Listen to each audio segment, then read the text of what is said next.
Hello, welcome to the program. I'm Chris O'Brien, filling in for Jessica Van Vonderen, although we will hear from Jess later. This weekend is 20 years since the High Court handed down the landmark native title decision, which would come to be known as Mabo, a name now synonymous with Indigenous land rights. Eddie Mabo and his fellow plaintiffs from Murray Island in the Torres Strait challenged 2 centuries of legal doctrine when they asked for recognition of their rights to ancestral lands. The legacy resonates around the country. But Natalie Perhinen reports the battle isn't over for Torres Strait Islanders. And a warning to Aboriginal and Torres Strait Islander viewers that this story contains images of deceased people. For Torres Strait Islanders, all life is interwoven and cultural values are expressed in the simplest things. The island mat is weaved together by pandanus palms. Those weaving will never be broken. It's actually weaved there for this life and for the next life. This weaving is being made as part of a celebration for a day that has particular significance for the people whose homes are in Australia's most northern waters. Means a lot for me. A lot for me. Betty Mabo is a traditional artist who teaches young islanders about their culture and her father's legacy. Mabo is education, Mabo is community, Mabo is everything. Mabo is everybody's business.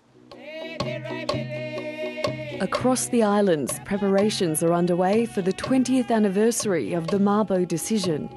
Mabo Day, for me, especially when the decision was handed down in '92, it's actually about identity. It's about actually the recognition of who I am. It's not just me as a person, it's me identifying in my environment.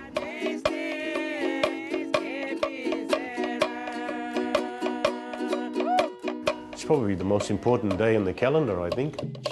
We believe, Eddie Mabo isn't celebrated enough.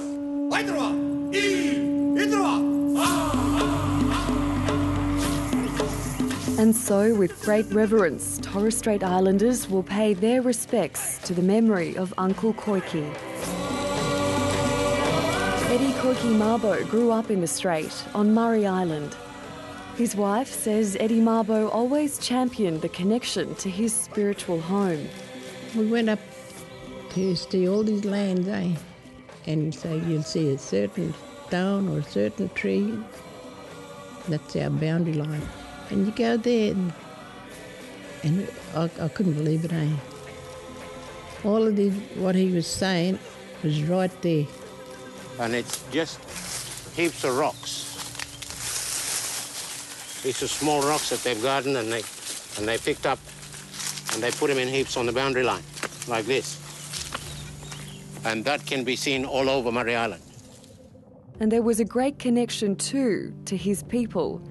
Eddie Mabo helped to open the first school for Aboriginal and Islander children in Townsville. They were doing the same curriculums at their state school, normal schools. But the only thing different they were doing, they were learning their culture. They were learning their dances and language. Even though he had limited schooling, he was actually an intellectual man. It was not until Eddie Mabo took a job at James Cook University in Townsville that he had the avenue to combine his great passions. A man who always knew that he was a significant person, He didn't boast or anything, but you always knew from meeting him and talking to him that he saw what he had to say as important. Eddie Mabo was employed as a gardener, but he sat in on classes and became friends with lecturers.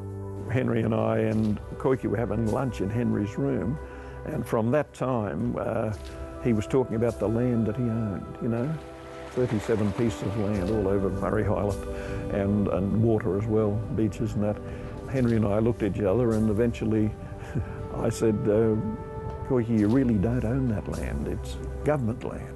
For an instant his eyes wide open and silently said, I'd like to see anyone take that land away from me.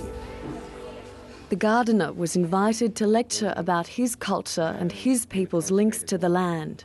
And if there's any questions that you want to ask, you feel free to do so.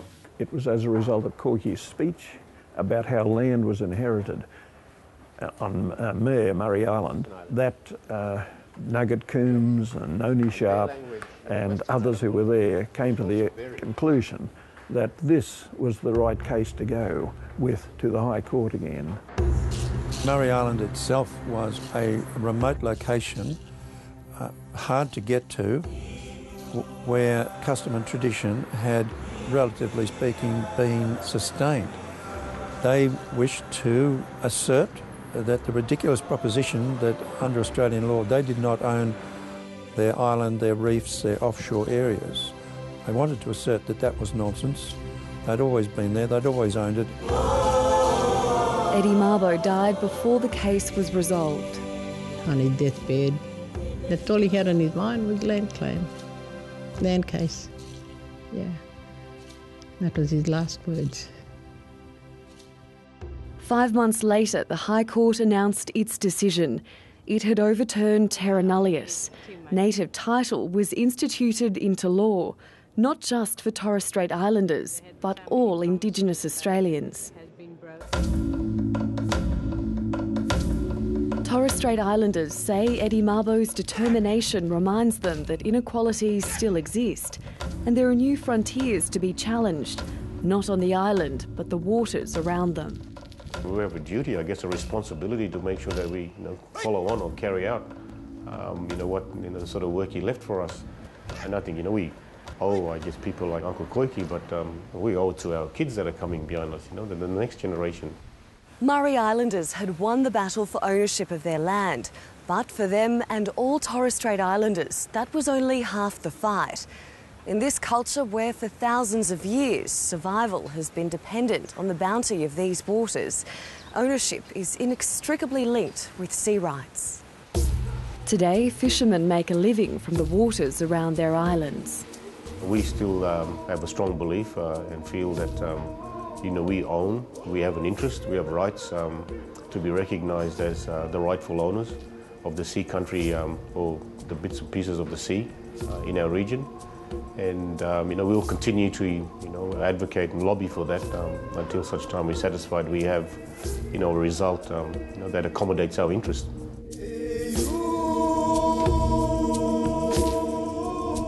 This fight has already gone to the federal court and could well be heading to the High Court. This just becomes a moral decision now about recognising the rights of Torres Strait Islanders in this regard. Whatever the law says, in the end, the underlying belief is that we have this right. I think that Torres Strait has never been backward in coming forward to set milestones. The traits that we have inherited from our forefathers was the ability to make use of what is around us. Koiki started that thing, 30-something years ago. It took a toll on him, and his family, and that sort of thing, you don't want to be wasted. It's something we need to make sure, we deliver, I think, or we die trying.